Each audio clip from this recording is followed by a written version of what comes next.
Hello students, welcome to my application. તો આજથી આપણે સ્ટાર્ટ કરીએ છીએ.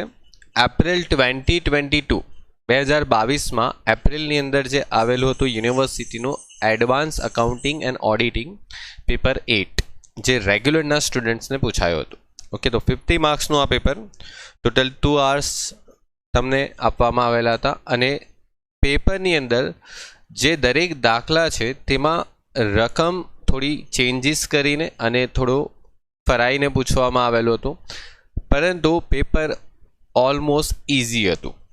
બિકોઝ અગર જો તમને કોન્સેપ્ટ નહીં આવડતા હશે ને, તમને આ પેપર સોલ્વ કરવા માટે તમને જે પર્સન્ટેજના કોન્સેપ્ટ છે, તમારી પાસે જે કેલ્ક્યુલેશન એબિલિટી છે, એ અગર જો નહીં હશે અને તમારી પ્રેક્ટિસ નહીં હશે તો આ પેપર તમે 2 કલાકમાં પણ પૂરું નહીં કરી શકો.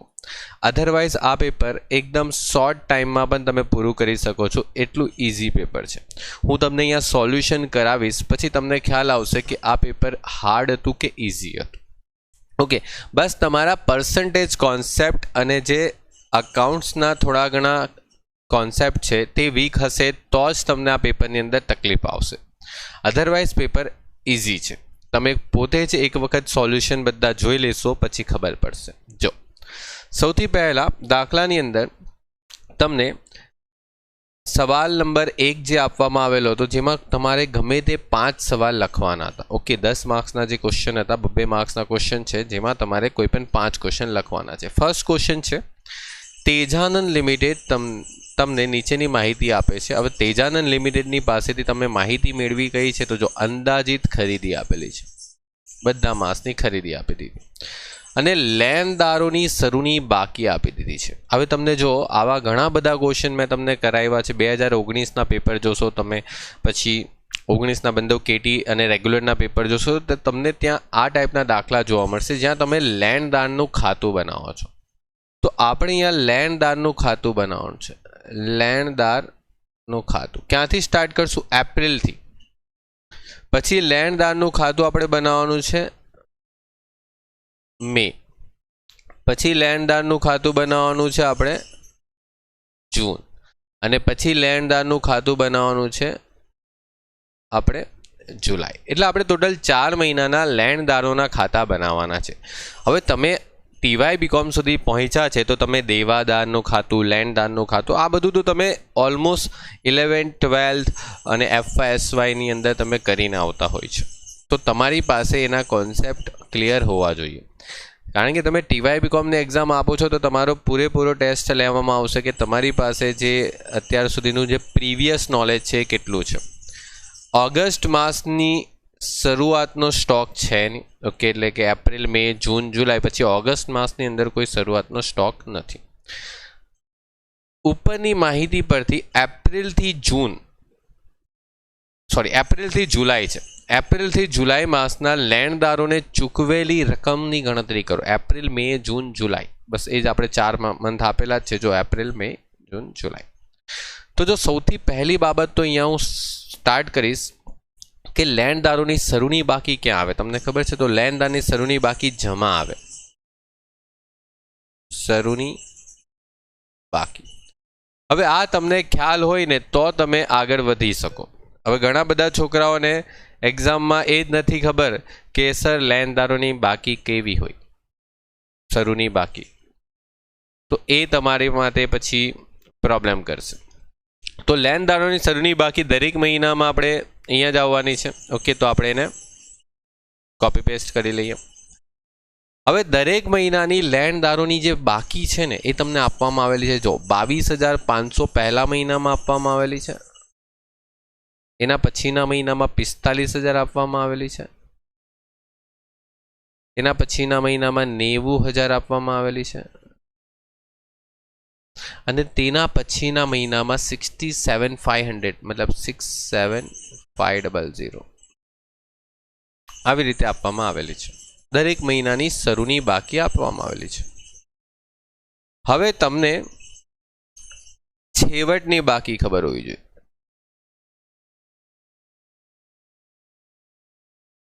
તો ચલો, છેવટની બાકી પણ આપણને ખબર છે કે સર ઉધાર બાજુ આવશે. ઓકે, તો છેવટની બાકી દરેક મહિનામાં ત્યાં જ આવવાની છે. ઓકે, તો આ રીતે તમારે પહેલાં તો લેણદારોના ખાતા બનાવી દેવાના.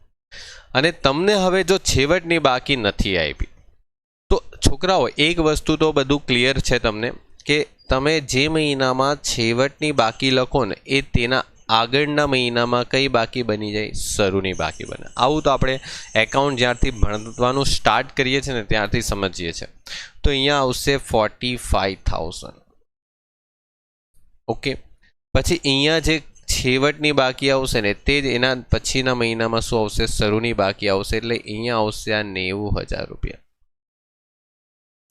ત્યાર પછી જે અહીંયા છેવટની બાકી આવશે એ એના આગળના મહિનામાં શરૂની બાકી આવશે 67,500 રૂપીસ. અને લેણદારોની જુલાઈ મહિનાની બાકી તમારી પાસે છે જ નહીં, બીકોઝ તમારી પાસે ઓગસ્ટ મંથની અંદરના કોઈ લેણદારની બાકી નથી આપેલ, એટલે અહીંયા ડેશ થઈ જશે. થઈ ગયું ક્લિયર? આ વસ્તુ થયું કમ્પ્લીટ. હવે તમારી પાસે ખરીદી આપેલી છે. હવે આ જે ખરીદી છે ને એ આપણે કરીએ એટલે આપણે ખરીદી કરીએ તો શું થાય? લેણદારો વધે. પણ ક્યારે વધે? તો ઉધાર ખરીદી કરશું ને તો વધશે. તો આટલે દાખલામાં આપણે એવું જ માનવામાં આવશે, એવી જ અઝમ્પશન, એવી ધારણા લેવામાં આવશે કે આપણને જે ખરીદી આપેલી છે એ ઉધાર ખરીદી જ છે. ઉધાર ખરીદી. ઉધાર ખરીદી કેટલી છે આપણી પાસે? તો પહેલા મહિનાની અંદર સર 90,000 રૂપિયાની ઉધાર ખરીદી છે એપ્રિલ મહિનામાં. પછી અહીંયા ઉધાર ખરીદી કેટલી છે? તો સર આટલે ઉધાર ખરીદી છે 1,57,500. 1,57,500. ત્યાર પછી 2,92,500 છે ઉધાર ખરીદી.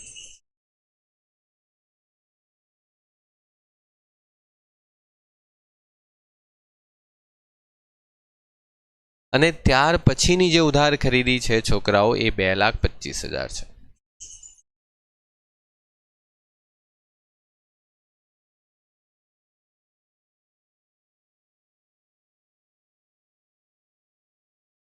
ડન. તો જો આટલું તો આપણી પાસે દાખલામાં દરેક આપેલું હતું, બીજું કોઈ આપણે એવી કંઈ એક્સ્ટ્રા કેલ્ક્યુલેશન નથી કરી, બરાબર. બસ આપણે એકાઉન્ટ્સનું નોલેજ એપ્લાય કરવાનું હતું એટલે દાખલો સોલ્વ થઈ જતો. હવે તમને અહીંયા ખબર હોવી જોઈએ કે અહીંયા જે પૈસા ઘટશે ને આ બાજુ એ શું હશે ખબર છે? તે હશે આપણી પાસે રોકડ ખાતે. એટલે આ જે છે ને એ લેણદારને ચૂકવેલ રકમ હશે. આપણે જે લેણદારને પૈસા ચૂકવવાનું દાખલામાં પૂછેલું છે ને તે જ આપણી પાસે મળી જશે.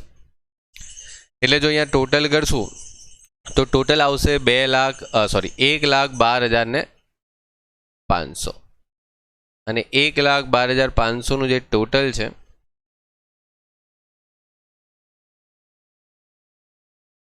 એમાંથી તમે 45,000 માઇનસ કરશો ને એટલે તમને 67,500 મળશે. ત્યાર પછી તમારી પાસે રોકડ ખાતે એટલે કે અહીંયા આવશે ચૂકવેલ રકમ કેટલી મળશે? તો સર એ આપણે હવે શોધી લઈએ. અચ્છા, આપણે એક કામ કરીએ, આને છે ને અલગ પેનથી લખીએ એટલે થોડુંક સમજમાં આવે કે આપણે ફાઇન્ડ આઉટ કરેલી રકમ 67,500. ઓકે, પછી અહીંયા જો તમે ટોટલ કરશો ને તો ટોટલ કરીને અહીંયા જે ડિફરન્સ આવશે ને તે એ ડિફરન્સ કેટલો આવશે? 1,12,500. Okay, clear? તો જો તમે આ રીતના સિમ્પલ એક દેવાદાર, લેણદાર આવા ખાતા જે આપણે બનાવીએ છીએ એવા પણ તમને દાખલા પૂછવામાં આવે છે રોકડ બજેટની અંદર. ઓકે, અને આપણે એવા ટાઈપના છે ને પાસ્ટ યરની અંદરના પેપરની અંદર આવા ક્વેશ્ચન આપણે કરેલા છે. ઓકે, અને મેં તમને એક્ઝામ અપાવતા પહેલાં જ કીધેલું કે એ પેપર ભલે સેમ ટુ સેમ નહીં પૂછાય પણ કરીને જવું, કારણ કે કોન્સેપ્ટ જો એ પેપરમાંથી જ પૂછાયો છે. તમે પ્રીવિયસ યરના પેપર કરશો ને એ કોઈ દિવસ સેમ ટુ સેમ છોકરાઓ પૂછાતો તો નથી, પરંતુ એમાંથી જે નાના નાના ગણતરી ના ટોપિકો હોય છે ને એ ટોપિકો પરથી કોઈક વખત આવી રીતે ક્વેશ્ચન શોર્ટ ક્વેશ્ચનની અંદર પણ પૂછવામાં આવે છે. તો બેટર છે કે તમે પ્રેક્ટિસ કરો પ્રીવિયસ યરના પેપરની. ઘણા બધા છોકરાઓના મારા પર એવી રીતે મેસેજ આવે છે કે સર એમાંથી પૂછાશે તો નહીં. અરે કોઈ પણ દિવસ પ્રીવિયસ યરના પેપરમાંથી એઝ ઇટ ઇઝ થોડી પૂછાઈ જશે. ઓકે, તો એટલે તમને કહેવામાં આવે છે કે તમે ખાલી પ્રેક્ટિસ કરો અને એના કોન્સેપ્ટો સમજો.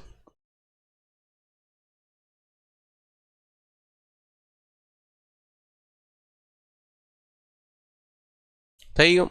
તો જો આ રીતના તમારે અહીંયા ગણતરી કરવાની રહેશે અને આને ટોટલ કરશું એટલે 2,25,067,500 એટલે આવશે 2,92,500 અને અહીંયા આવશે 2,92,500 2,92,500. Okay done. તો આ થઈ ગયું તમારું રોકડ ખાતે જે આપણે ચૂકવેલ રકમ છે. આપણે જે લેણદારને પૈસા ચૂકવવાના છે તે આટલા રૂપિયા ચૂકવશું દરેક મહિને. કમ્પ્લીટ.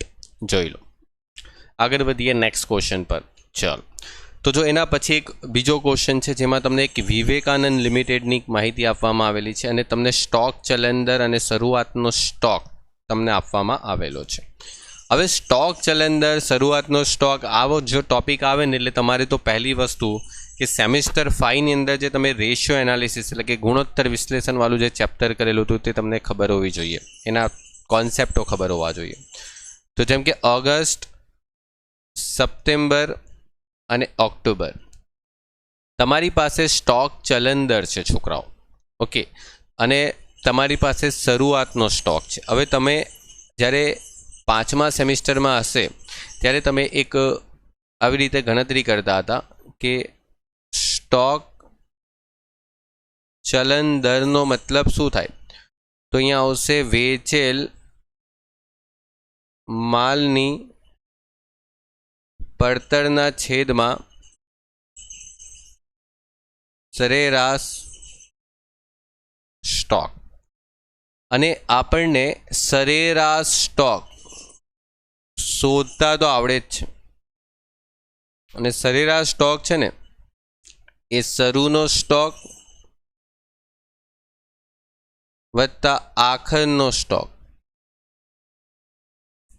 ભાગ્યા 2 છે. બરાબર, આટલી માહિતી તો તમને મતલબ 12th સ્ટાન્ડર્ડની અંદર બી આ ફોર્મ્યુલા આવતું હતું. ઓકે, એટલે આ માહિતી તમે મતલબ જ્યારે તમે 12મામાં હતા ત્યારે બી શીખી છે અને તમે સેમિસ્ટર 5માં હતા ત્યારે બી શીખ્યા છે. તો જો તમારી પાસે સૌથી પહેલાં તો દાખલામાં શરૂનો સ્ટોક આપેલો છે. દાખલામાં આપણી પાસે શરૂનો સ્ટોક છે 30,786, પછી 40,786 અને 50,786. હવે છેવટનો સ્ટોક,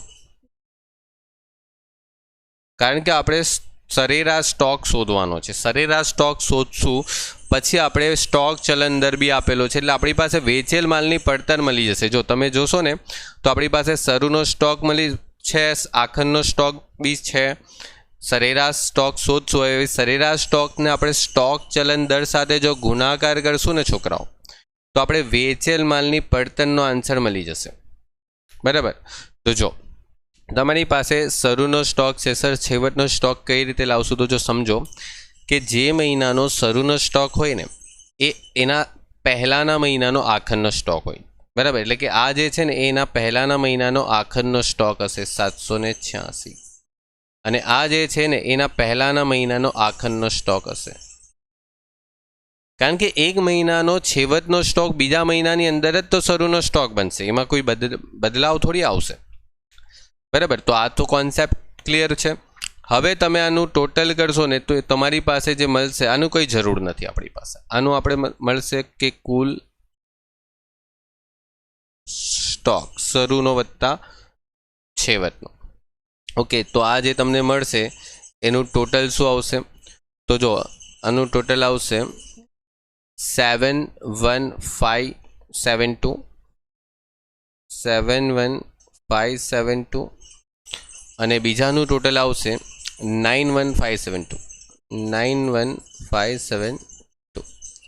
બરાબર. હવે તમારી પાસે અહીંયા એક વેચેલ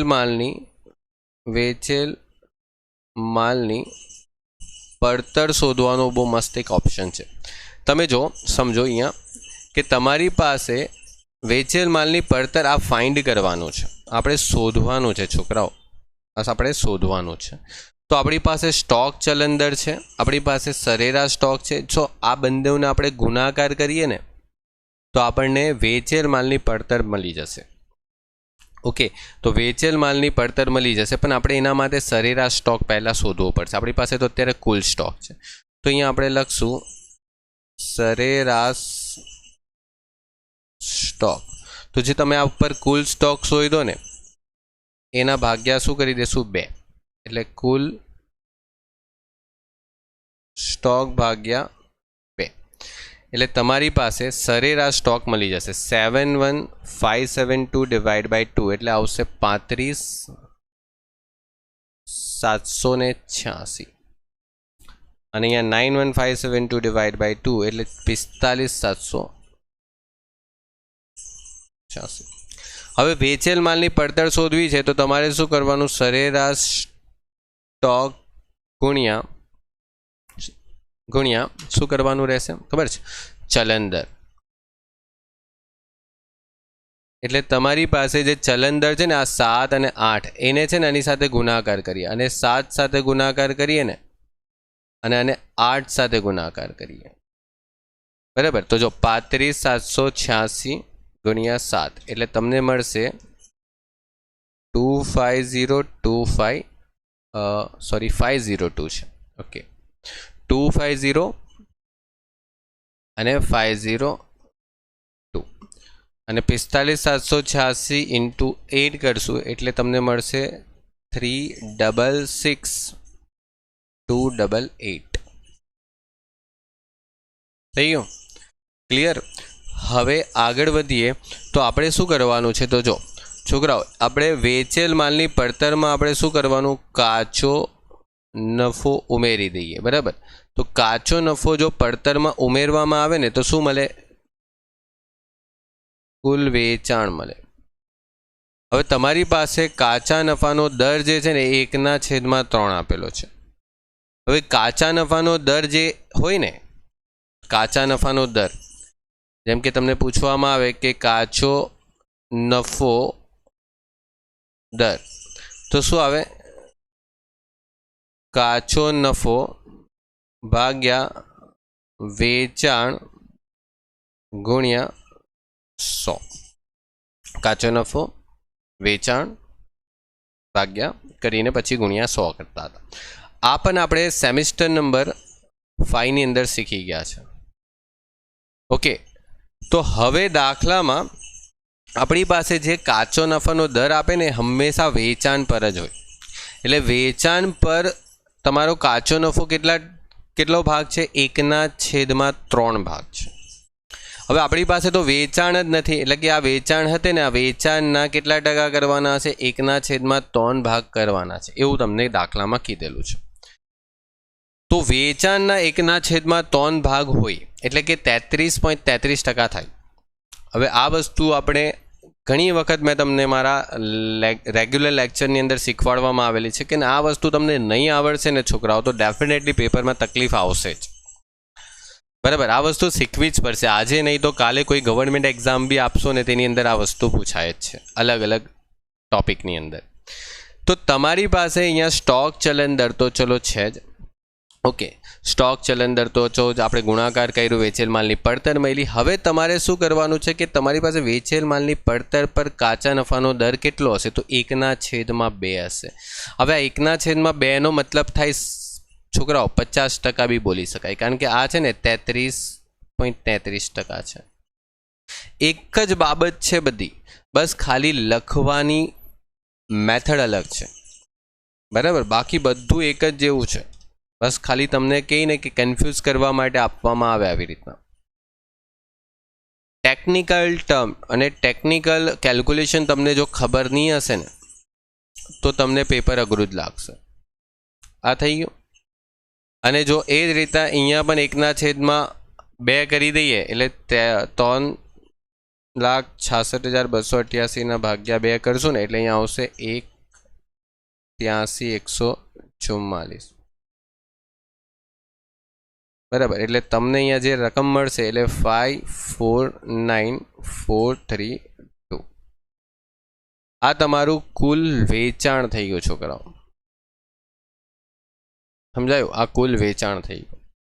એટલે કહેવાનો મતલબ જો મારો શું છે તમને દાખલામાં કે તમે ટેકનિકલ કેલ્ક્યુલેશન પર નહીં જશો, તમે ખાલી એવી જ આધાર રાખશો કે ચાલ અમે તો સર 100 ધારીને કરી લઈએ છીએ, તો તમને ખબર પડી ગઈ હશે કે તમારું પેપર કેટલું ઇઝી લાગે તમને. ઓકે, એટલે આ બાબત તમને ક્લિયર હોવી જોઈએ. અને મેં ઘણા બધા લેક્ચર્સની અંદર આ વસ્તુને ક્લિયર કરેલી છે કે તમે કાચા નફાનો દર 1/3 એટલે 33.33% વેચાણ પર થયો તો તમારી પડતર પર 50% જ એ રકમ આવશે. હવે તમને કહેવામાં આવેલું છે કે જે કુલ વેચાણ છે એમાં ઉધાર અને રોકડ વેચાણનું જે પ્રમાણ છે એ 2:1 છે. તો ઉધાર વેચાણ, હવે જો આપણે તો શું કરવાનું છે, ઓક્ટોબર માસની ઉઘરાણીની રકમ શોધવાની છે. ઉઘરાણી એટલે આપણે જે ઉધાર વેચાણ કરીએ છીએ તેની રકમ શોધવાની છે. એટલે આપણે સૌથી પહેલાં કુલ વેચાણમાંથી શું કરવાનું છે ખબર? ઉધાર વેચાણ શોધવાનું છે. ઉધાર વેચાણ. અને ઉધાર વેચાણ છે ને એ જો તમને લખવામાં શું આપેલું છે, ઉધાર અને રોકડ વેચાણ 2:1 છે આવું લખેલું છે. બરાબર. એટલે કે તમને એમ કહેવામાં આવેલું છે કે ઉધાર અને રોકડ વેચાણ જે છે એ કેટલા છે? 2:1 છે. એટલે મારે ઉધાર વેચાણની વાત કરવી હોય તો એ 2/3 કહેવાય, અને રોકડ વેચાણની વાત કરવી હોય એ 1/3 કહેવાય.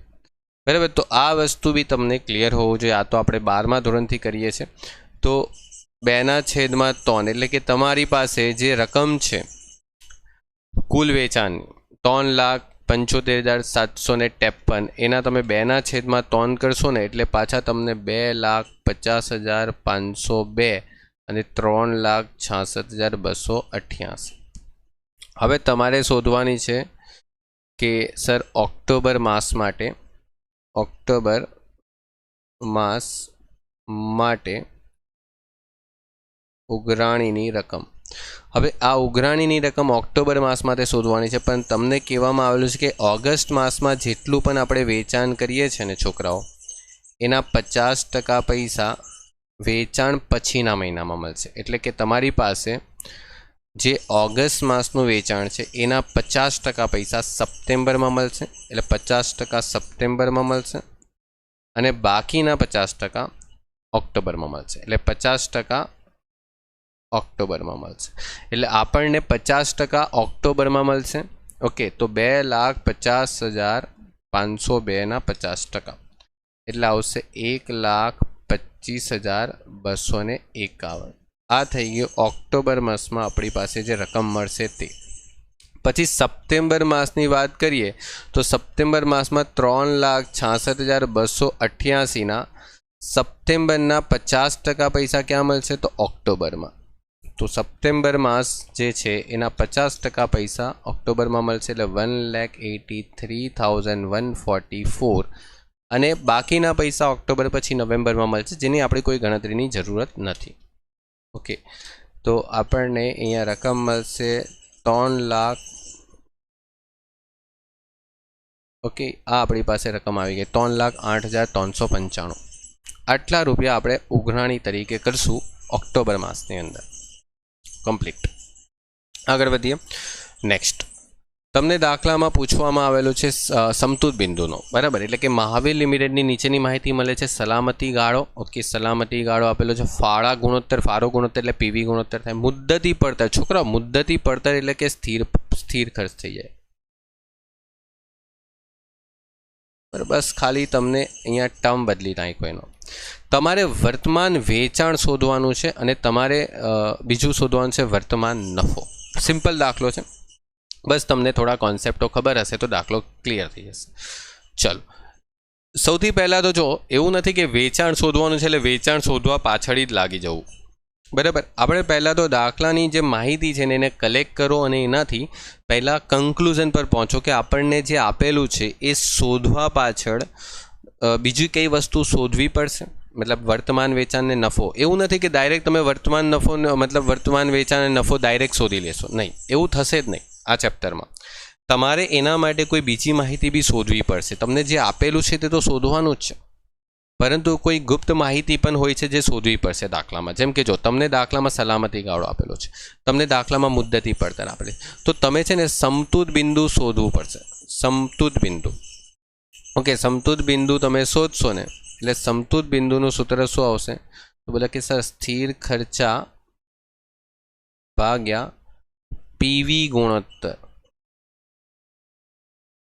એટલે કે સર સ્થિર ખર્ચ કેટલા છે? તો સ્થિર ખર્ચ છે ને સર 12,50,000 રૂપિયા છે. અને પીવી ગુણોત્તર એટલે ફાળો ગુણોત્તર જ પીવી ગુણોત્તર થયો, બરાબર. તો ફાળો ગુણોત્તર પીવી ગુણોત્તર થઈ જાય છે એટલે તમારી પાસે અહીંયા 40% રકમ ભાગાકાર કરશો ને એટલે 12,50,000 ભાગ્યા 40% કરો. 12,50,000 ભાગ્યા 40% એટલે આવશે 31,25,000 રૂપિયાનું તમારું સમતુત બિંદુ છે છોકરાઓ. આ શું છે? સમતુત બિંદુ. હવે તમને અહીંયા દાખલામાં છોકરાઓ સલામતી ગાળો આપેલો છે. તો સલામતી ગાળો કેટલો છે? 37.5%. હવે તમને ખબર છે કે આપણે હંમેશા વેચાણ છે ને 100 માનીએ, બરાબર ને? તો સલામતીનો ગાળો જો 37.5% હોય ને તો સમજો કે આપણી પાસે જે સમતુત બિંદુ છે ને, સમતુત બિંદુ, એ સમતુત બિંદુ આપણું વેચાણ થઈ ગયું. તો સમતુત બિંદુ છે ને એ 62.5% થઈ જશે અને વચ્ચેનો જે ગેપ આવશે ને તે આ એક લોજિક છે. ઓકે, તો હવે જો તમને એટલું તો ખબર પડી ગઈ કે સર સમતુત બિંદુ જે આવે ને એ સમતુત બિંદુ જે છે એ આપણા જે વેચાણ છે ને, વેચાણ એના કેટલા ટકા છે? બોલે કે સર 62.5% છે. કારણ કે જો અહીંયાનો મતલબ જ એ થઈ ગયો કે 100% વેચાણ હોય ને તો 100%ના 62.5% શું થઈ જશે? સમતુત બિંદુ થશે અને બાકીનું કેટલું થઈ જશે? સલામતી ગાળો થઈ જશે. તો સમતુત બિંદુ તો આપણને શોધીને પહેલા જ ટોપિકની અંદર આપણે શોધીને મૂકી દીધું 31,25,000.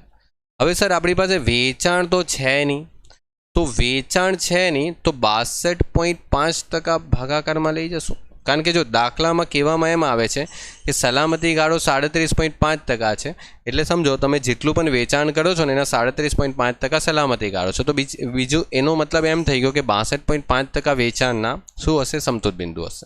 એટલે તમે 62.5% સાથે ભાગાકાર કરશો ને છોકરાઓ એટલે તમને વેચાણ મળી જશે 50 લાખ રૂપિયા. કમ્પ્લીટ. આ થઈ ગયું તમારું વેચાણ. હવે વેચાણ તમને મળી ગયું. હવે તમારી પાસે નફો શોધવાનો છે. બહુ બધી રીત છે નફો શોધવાની. તમારી પાસે ઘણી બધી રીતોથી તમે નફો શોધી શકો છો. તમે પેલું કોષ્ટક બી બનાવી શકો છો, બરાબર. તમે ડાયરેક્ટ સલામતી ગાળોથી પણ તમે નફો શોધી શકો છો. ઘણી બધી મેથડો છે, બરાબર. હું તમને દરેક મેથડ સમજાવવાની કોશિશ કરીશ. જો સૌથી પહેલાં તો તમને વેચાણ મળી ગયું. ઓકે, એટલે છોકરાઓ તમે વેચાણ આવી જાય ને એટલે વેચાણ કેટલું આવ્યું? બોલે કે સર 50 લાખ રૂપિયા. હવે વેચાણ આવી જાય ને એટલે છોકરાઓ ચલિત ખર્ચ બી તમને ખબર પડી જાય. કેવી રીતે સર ચલિત ખર્ચ ખબર પડે? તો સર તમારી પાસે ફાળા ગુણોત્તર 40% આપેલો છે, એનો અર્થ એ થઈ ગયો કે 60% શું હશે? ચલિત ખર્ચ હશે. સિમ્પલ છે આ વસ્તુ. એટલે તમારી પાસે 60% શું હશે? ચલિત ખર્ચ હશે. એટલે 50 લાખના 60% એટલે સર થઈ ગયા કેટલા?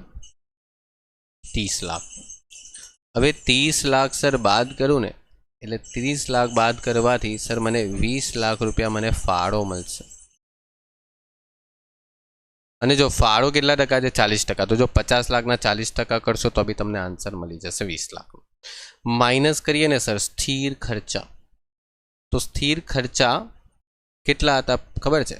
12,50,000, જેને એ લોકો મુદ્દતી ખર્ચ લખેલા હતા. એટલે 7,50,000 સર આપણી પાસે શું આવશે?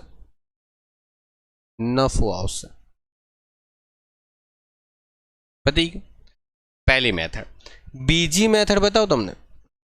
બીજી મેથડ તમારી પાસે બીજી મેથડ બી સોલ્વ કરવા માટે છે ઓપ્શનમાં. ચલો હું તમને બીજી મેથડ બતાવું. બરાબર, આ પહેલી મેથડ થઈ ગઈ. બીજી મેથડ આપણે લખીએ. ચલો સર આપણે નફાના ટકા શોધી શકીએ? ઓકે, બિલકુલ શોધી શકીએ. નફાના ટકા એટલે કેટલા ટકા નફો થાય છે દાખલામાં તે આપણે શોધી શકીએ, બિલકુલ શોધી શકીએ. જો આપણે આ મેથડથી બી દાખલો ગણશું તો બી આપણો નફો જ શોધવાનો છે, આવી જશે. જો સલામતીનો ગાળો છે, ઓકે, ફાળો ગુણોત્તર છે, ઓકે. તો સલામતી ગાળાને અને ફાળા ગુણોત્તર એટલે કે સલામતી ગાળો ગુણ્યા પીવી ગુણોત્તર એટલે ફાળો, આ બેને ગુણાકાર કરીએ ને એટલે તમને નફાના ટકાવારી મળે. ખબર છે તમને? જેમ કે સલામતી ગાળો 37.5% હતા, ઓકે, અને તમારો પીવી ગુણોત્તર કેટલા ટકા છે? 40%. તો એક કામ કરો, પીવી ગુણોત્તરને 40% કરો, 37.5 એને 37.5 જ રહેવા દો, 37.5 ને 40% કરો એટલે તમારા 15% નફો હશે તમારી દાખલામાં. હવે તમારે નફો શોધવાનો છે ને, તો નફો છે ને એ વેચાણ પર કેટલા ટકા હશે સર? 15%. તો આપણે વેચાણ તો શોધીએ જ છે ને, આર્યું આપણે વેચાણ તો શોધેલું જ છે. જો તો વેચાણ કેટલું છે સર? 50 લાખ રૂપિયા. સર 50 લાખના આપણે 15% કરીએ તો કેટલા આવે? તો કરી જો 50 લાખના 15%, જો 7,50,000 આવે. આવી ગયો જો 7,50,000. અને એક્ઝેક્ટલી આ 15% જ થતા હશે. જો છે કે નહીં? તો દરેકે દરેક બાબત આપણને આવડતી હોય ને તો દાખલો એકદમ ઇઝી લાગે. આ ચેપ્ટર તમે ખાલી સૂત્ર ગોખશો ને તો પછી ખબર જ નહીં પડશે, કારણ કે સૂત્ર ગોખ્યા યાદ રહી જશે, પણ સૂત્ર ઉપયોગ કરતા બી તો આવડવું જોઈએ. હજુ મારી પાસે બીજી મેથડ છે નફો શોધવામાં. કઈ રીતે? જો તમારી પાસે સલામતી ગાળાનું વેચાણ છે, બિલકુલ છે, સલામતી ગાળાનું વેચાણ છે, મળી જશે. સર 50 લાખનું આપણે વેચાણ કરીએ છીએ ને એના 37.5% આપણે સલામતી ગાળો છે. તો 50 લાખના 37.5% કેટલા આવે છે? તો બોલે કે સર 18,75,000 રૂપિયા આપણું સલામતી ગાળાનું વેચાણ આવે છે. હવે આપણને નફો શોધવો હોય ને, નફો, તો આપણી પાસે એક બીજું સૂત્ર છે કે સલામતી ગાળાનું વેચાણ ગુણ્યા પીવી ગુણોત્તર. હવે સલામતી ગાળાનું વેચાણ છે તમારી પાસે 18,75,000 અને પીવી ગુણોત્તર છે 40%. એટલે તમે 40% સાથે ગુણાકાર કરશો ને એના એટલે આવશે 7,50,000 રૂપિયા. કેટલી બધી મેથડથી દાખલો થાય છે. જો હજુ પણ એક મેથડ છે, તમે જરૂરી વેચાણનું સૂત્ર મારશો ને તો બી તમારો નફો આવશે. ઓકે, બસ આટલું ઇનફ છે. ઓકે, આપણે આગળ વધીએ. ચોથો સવાલમાં એમ કહે છે કે કબીર લિમિટેડ 60%ની શક્તિએ સમતૂત બિંદુએ વેચાણ ₹31,25,000 રૂપિયાનું કરે છે અને કુલ ફાળો ₹12,50,000 રૂપિયા છે. બીજી 40% શક્તિએ જો ઉત્પાદન કરવામાં આવે તો તમારો નફો કેટલો થશે એ શોધીને આપો. સિમ્પલ વસ્તુ છે. જો તમને એક વાત ખબર હોવી જોઈએ કે આપણી પાસે દાખલામાં જે માહિતી આપેલી છે તે એમ કહેવામાં આવે છે કે 60% જેટલું કામ કરશું ને આપણે તો સમતૂત બિંદુ એ વેચાણ, આ વેચાણ સમતૂત બિંદુએ જ આપેલું જો દાખલામાં. એટલો અર્થ એ થઈ ગયો કે સમતૂત બિંદુ દાખલામાં આપી દીધેલું છે 31,25,000 રૂપિયામાં આપેલું છે. છોકરાઓ રૂપિયામાં, આપણે અહીંયા રૂપિયા લખી દઈએ, 31,25,000 રૂપિયા. અને કુલ ફાળો પણ આપેલું છે, એટલે સમતૂત બિંદુએ ફાળો કેટલો આપેલું છે? 12,50,000 રૂપિયા. હવે તમને ખબર છે સમતૂત બિંદુએ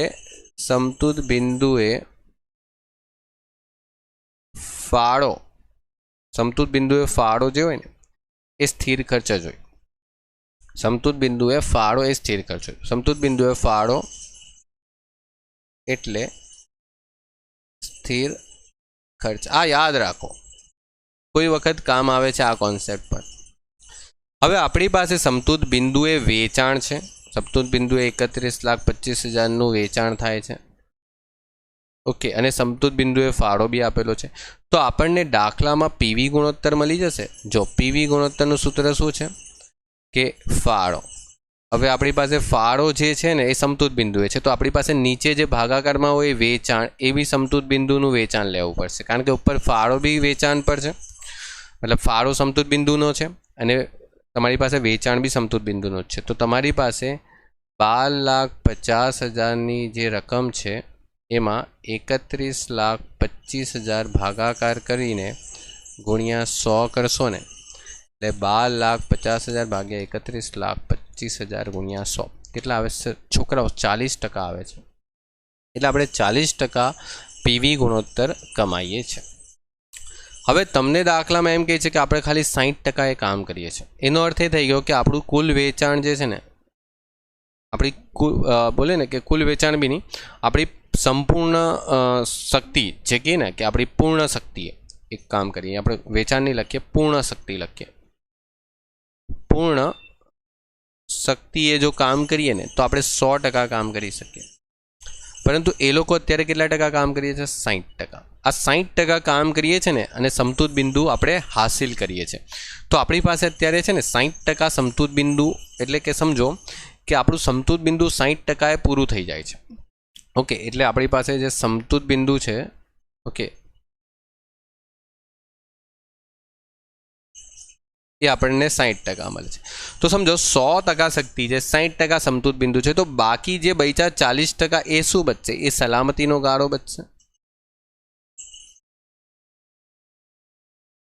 તો એ જ પૂછ્યું છે કે બીજા 40% શક્તિએ ઉત્પાદન કરવામાં આવે ને તો નફો શોધો. શું શોધવાનું છે? નફો.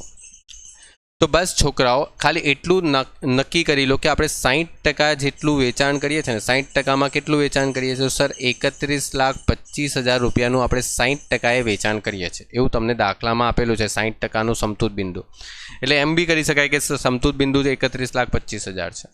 ઓકે, 60%. તો આપણી પાસે જે 40% એ જે કામ કરશું ને એ સલામતીનો ગાળો એ કેટલો છે? તો એ મળી જશે 31,25,000 ભાગ્યા 60 ગુણ્યા 40, એટલે તમને મળશે રકમ 20,83,333. ઓકે, અને તમારે દાખલામાં શોધવાનું છે શું? તો નફાની રકમ. ઓકે, નફાની રકમ શોધવાની છે ને કે હા 40% શક્તિ કેટલો નફો થશે? તો 40% શક્તિની પાસે આપણી પાસે વેચાણ કેટલું આવ્યું? ઓકે, તો આપણી પાસે એક સૂત્ર બી તો છે, સલામતી ગાળાનું વેચાણ ગુણ્યા પીવી. હવે સલામતી ગાળાનું વેચાણ તમારી પાસે છે 20,83,333.33 ના 40% કરજો. ઓકે, તમારે છે ને દાખલામાં જ્યારે તમે યુઝ કરો ને, મતલબ તમે જ્યારે કેલ્ક્યુલેટર પર મતલબ જ્યારે તમે યુઝ કરો ને ત્યારે 33.33 જે છે ને એ હંમેશા પૂરું યુઝ કરવાનું. ભલે તમે લખવા માટે તમે 33.33 લખો, ચલો હું તમને પોઈન્ટ પછીના 2 ડિજિટ બી લખીને આપી દઉં. ઓકે, ચલો, તો એના 40%, એટલે એકદમ એક્યુરેટ તમારો આન્સર આવશે. બરાબર, તો પૂરું કેલ્ક્યુલેશન યુઝ કરો એટલે તમને આન્સર મળશે 8,33,333. હવે ઘણા છોકરાઓ શું કરશે ખબર? ખાલી 0.33 જ લેશે. ઓકે, શું કરશે? ખાલી 0.33 જ લેશે અને પછી એના 40% કરશે તો બી આન્સર તમારો પ્રોપર મળશે જ. પણ મારું મંતવ્ય એ છે કે તમે પૂરું લેવો. કોઈક વખત જ્યારે ભાગાકારની મેથડ યુઝ થાય છે ને ત્યારે નથી આવતા હોય આ ટાઈપનો આન્સર, એટલે તમને કહેવામાં એમ આવે છે કે પૂરું યુઝ કરો. અધરવાઇઝ તમે પાર્ટલી બી યુઝ કરશો તો આન્સર તો સાચો જ આપશે, પરંતુ તમારું પેલું એક કહે ને કે માઇન્ડમાં પોઈન્ટમાં જાય ને એટલે પેલું એક શંકા આવે કે સાચો છે કે ખોટો. બરાબર, ચાલો આગળ વધીએ. હવે જો દાખલામાં એક બીજો સવાલ એમ પૂછવામાં આવે છે પહેલા ક્વેશ્ચનની અંદર કે ભંડારી લિમિટેડ હાલમાં 80% ઉત્પાદન શક્તિએ કામ કરે છે. અર્ધચલિત ખર્ચાઓ જે છે એ જેમાં 450 એકમ માટે 1800 સીમાંત ખર્ચા ખબર શું હોય છે? ચલિત ખર્ચને જ સીમાંત ખર્ચ કહેવાય. ચલિત ખર્ચ એ જ સીમાંત ખર્ચ થાય છે. એટલે સમજો કે 450 એકમ માટે જે ચલિત ખર્ચ છે ને છોકરાઓ એ ₹1800 છે. એટલે મારે એકમ દીઠ ચલિત ખર્ચા શોધવા હોય ને તો 1800 ભાગ્યા 450, 1800 ભાગ્યા 450 એટલે સર 4 રૂપિયા આવશે.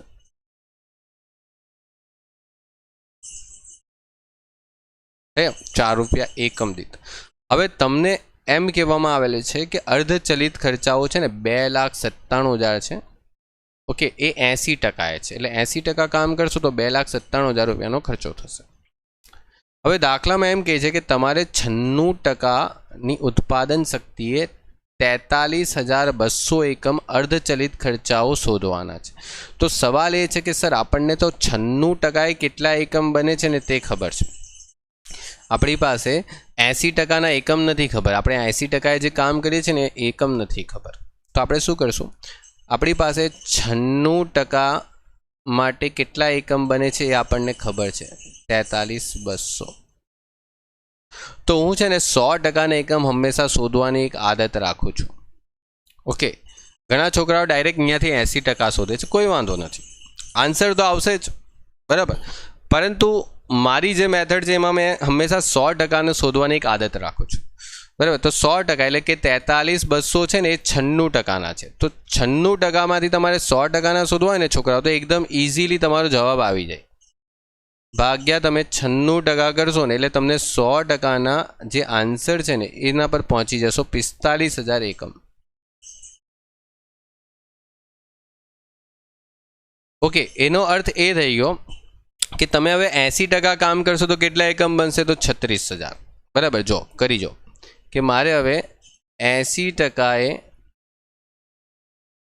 એકમ કેટલા, તો 45,000 જે છે ને એ આપણા ટોટલ એકમ છે, એના 80%એ એકમ કેટલા થશે, તો જો 36,000 આવશે છોકરાઓ. એટલે તમારી પાસે જે અત્યારે આ ખર્ચો આપેલો છે ને 2,97,000 એ 36,000 એકમનો ખર્ચો છે, કારણ કે એ 80%નો ખર્ચો છે, એ 80%નો ખર્ચો છે. એટલે અહીંયા લખશું કે કુલ અર્ધચલિત ખર્ચા 80% એટલે કે 36,000 એકમ માટે કેટલા હતા, બોલે કે સર 2,97,000 એવું જ છે ને, હા 2,97,000 છે. તો એની અંદર છે ને બે ખર્ચા હોય છે, એક તો સ્થિર ખર્ચા અને એક બીજો આવે ચલિત ખર્ચા. હવે ચલિત ખર્ચા સ્થિર ખર્ચા એટલે સમજો, ચલિત ખર્ચા તો એકમ દીઠ હોય ને, એટલે કે 36,000 એકમ આપણે બનાવતા હોઈએ ને એક એકમ પર તમારે 4 રૂપિયો ખર્ચો કરવો પડતો હોય, તો 36,000 ગુણ્યા 4 કરો તો 36,000 ગુણ્યા 4, 36,000 ગુણ્યા 4 કેટલા આવે છે, 1,44,000. હવે આ 1,44,000 તમારો ચલિત ખર્ચ થઈ ગયો. તો તમારી પાસે સ્થિર ખર્ચની રકમ કેટલી આવશે મને શોધીને બતાવશો. 2,97,000 માંથી બાદ કરશો ને એટલે તમને મળશે 1,53,000 રૂપિયા. હવે મારે કુલ અર્ધચલિત ખર્ચા 96% માટે, એટલે 96% માટે આપણે કેટલા એકમ બનાવતા હતા, તો 43,200 એકમ માટે એ શોધવાના છે. એટલે તેના માટે તમારી પાસે સ્થિર ખર્ચા અને ચલિત ખર્ચા, તો ચલિત ખર્ચા 43,200 ઇન્ટુ રકમ કેટલી આવશે, તો ઇન્ટુ 4 થશે, કારણ કે એકમ દીઠ ચલિત ખર્ચ. અને સ્થિર ખર્ચ છે ને છોકરાઓ હંમેશા સ્થિર હોય છે, એટલે અહીંયા જે સ્થિર ખર્ચ આવશે ને તે જ અહીંયા કોપી કરી લેવાનો. અને ચલિત ખર્ચ તો એકમ પ્રમાણે હોય ને, એટલે એક એકમના 4 રૂપિયા, તો 43,200 એકમના સાથે મલ્ટીપ્લાય થઈ જશે, ઇન્ટુ 4 કેટલા થઈ જશે, 1,72,800. અને પછી તમે 1,53 પ્લસ કરશો ને એટલે છોકરાઓ તમને 3,25,800 મળી જશે. થઈ ગયું ડન. આ થઈ ગયો તમારો ફાઇનલ આન્સર. ઓકે, ચાલો આગળ વધીએ. એક બીજો દાખલો છે ગૌતમ લિમિટેડનો જે દાખલો આવ્યો છે તે તમારા માટે. હવે આ દાખલાની અંદર બી થોડીક માહિતી ફેરવીને આપેલી છે, પણ જો તમારી પાસે થોડુંક બેઝિક અન્ડરસ્ટેન્ડિંગ સારું હશે ને તો આ ક્વેશ્ચન તમે આરામથી કરી શકશો. કે ગૌતમ લિમિટેડના રેકોર્ડ પરથી તમને માલ સામાન ખર્ચ એકમ દીઠ 15 રૂપિયા આપેલો છે અને પ્રત્યક્ષ મજૂરીના ખર્ચા જે છે એ કલાક દીઠ આપેલા. જો તમે અંડરલાઇન કરજો વ્યવસ્થિત, કલાક દીઠ છે એટલે 1 કલાકના આટલા રૂપિયા આપણે પેમેન્ટ કરતા હશે મજૂરીના. અને 1 એકમના ઉત્પાદન માટે તમારે 3.6 કલાક લાગે છે. એટલે સમજો કે તમારી જે મજૂરી છે ને, મજૂરી એ તમે 1 કલાકના કેટલા રૂપિયા ચૂકવો છો એ આપેલી છે.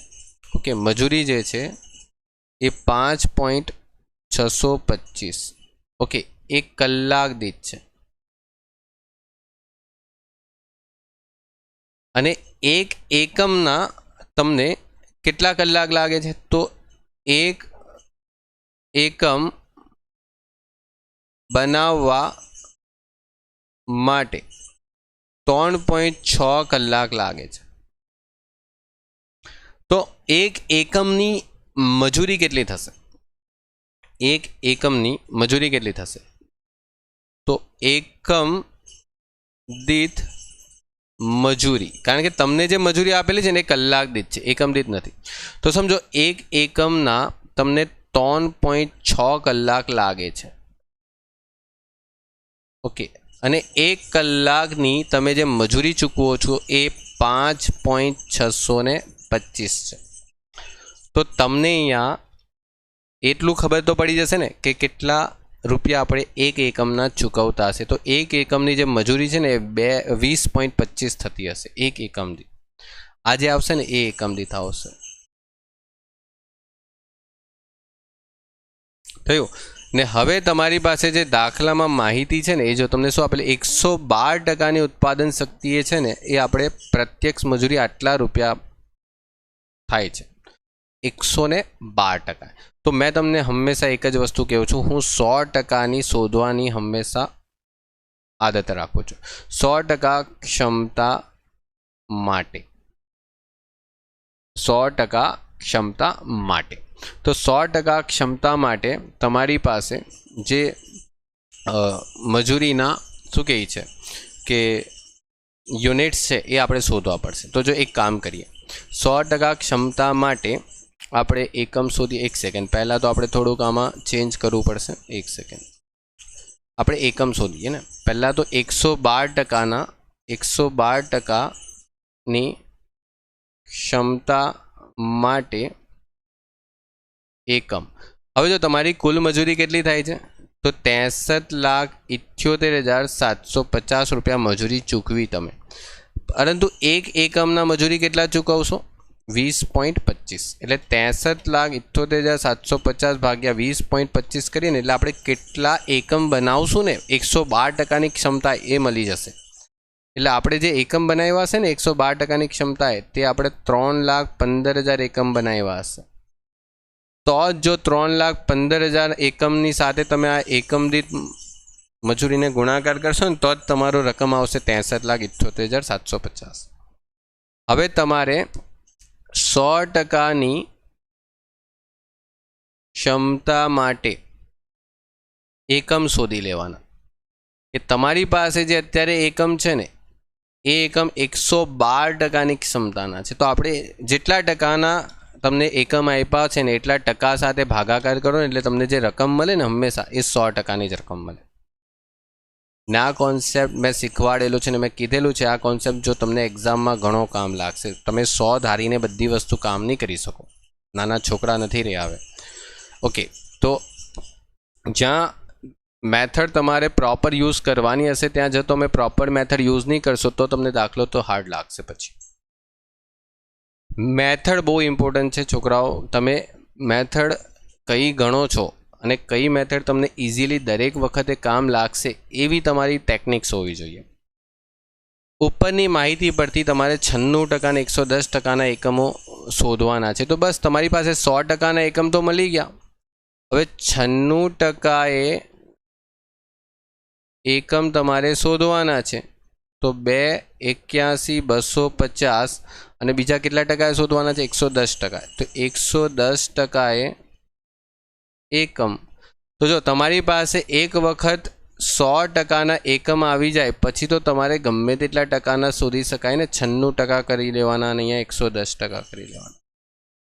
ઓકે, આના 96% કરશો ને એટલે તમારી પાસે 2,70,000 એકમ મળશે.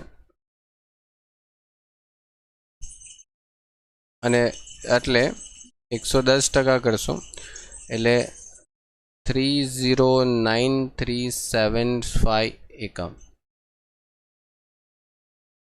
Okay, complete. તો આ થઈ ગયો તમારો દાખલો, અહીંયા ફિનિશ. ચલો, તો આપણે એકમ શોધવાના હતા, શોધાઈ ગયા. હવે તમારી પાસે જો દાખલામાં તો પૂછાયા છે, ટોટલ 6 દાખલા પૂછાયા છે અને તમારી પાસે અહીંયા 4 થિયરી પણ છે, જેમાં મૂડીની વ્યક્ત અને ગર્ભિત પડતર ટૂંકમાં સમજાવવાની છે. પરિવર્તનશીલ બજેટની તૈયાર કરવાની જે પદ્ધતિ છે તે જ ખાલી જણાવવાની છે. જવાબદારી કેન્દ્રોના ખાલી પ્રકાર બતાવવાના છે અને રોકડ અંદાજપત્ર તૈયાર કરવાની જે પદ્ધતિ છે તે જણાવવાની છે, બસ. ઓકે, તો આ તમારી શોર્ટ થિયરી જે છે તે. ઓકે, મળીએ નેક્સ્ટ લેક્ચરમાં નવા ક્વેશ્ચન, આગળના ક્વેશ્ચન સાથે. Good bye and take care.